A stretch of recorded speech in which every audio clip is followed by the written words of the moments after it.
Welcome back to my channel. So it is the end of the month, it's the end of April, and it's the end of my first month of trying to grow my own food from scratch, which has been a lot of fun. I don't live on a farm and I don't have a big budget, so there's been a lot of learning, a lot of recycled pots, a lot of that kind of stuff. So I'm going to take you through and show you what has actually been growing, what has maybe not been growing, and maybe learning a few things along the way about sort of small space homesteading. So let's get into it. Okay, so starting us off, up the back here, we have some turnips. They're doing the best. They're loving life at the moment. Then we got celery, which hasn't quite come up yet. Onions, same story. Cabbage is starting to come up. It's interesting. It's like a much darker leaf than the turnip, which I didn't expect. And then strawberries. These are looking a little dry. I think I might need to water those. Strawberries have not come up yet, but hopefully will soon. We'll see. Now I'm going to take you on a little walk along the side of my house where we've got the kale plant just at the end here, alongside some spinach, which has come up. It's come up really well. Unfortunately, the rocket hasn't come up yet, but I'm hoping that there's still time. This is a plant that I found growing rogue in one of a pot in my garden that I have not been able to identify yet. So that is going to be on the to-do list. We've also got some of that wild coriander that we found also in a pot.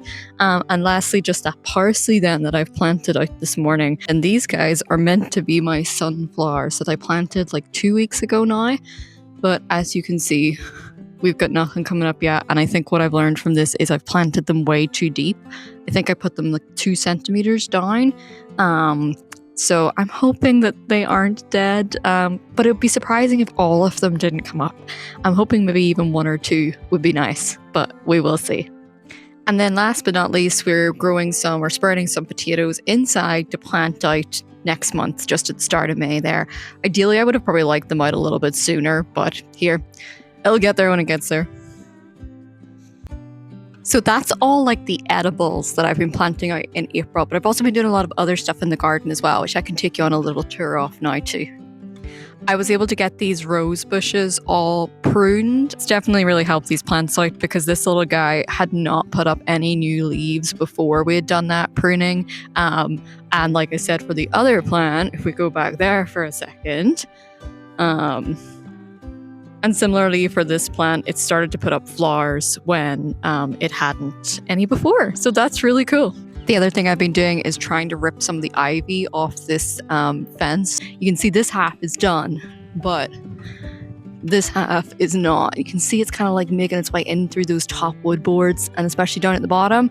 So this is my next task, is to finish off this fence and hopefully at some stage paint it. I'm thinking like a green or a brown maybe. I don't know. What do you think? Maybe a light blue would be nice. I don't know. We'll see. I also power hosed a lot of the pavements, and I did some of the straight edges, the side of the lawn here. It's not the most biodiverse at the moment, which is something I'm hoping to get around to, maybe doing like a lot of wildflowers, like native wildflowers.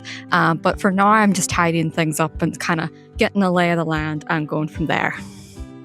So what have I learned this month? I was probably overly ambitious in that I got really excited and I planted out a lot of stuff, which on one hand makes it a little bit overwhelming, but on the other hand, there's a better survival rate, I guess, for maybe what I have planted.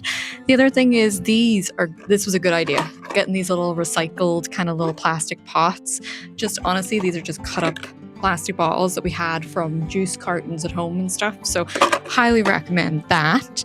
Yeah, so those are the main things that I've learned in April for growing my own food. If you're also growing food for the first time this year, I would love to hear about it, like what's going well, what's not going well, to let me know down in the comments. You're also welcome to follow me on Instagram and TikTok where I spend too much time. So thank you so much for watching. Take care. Bye.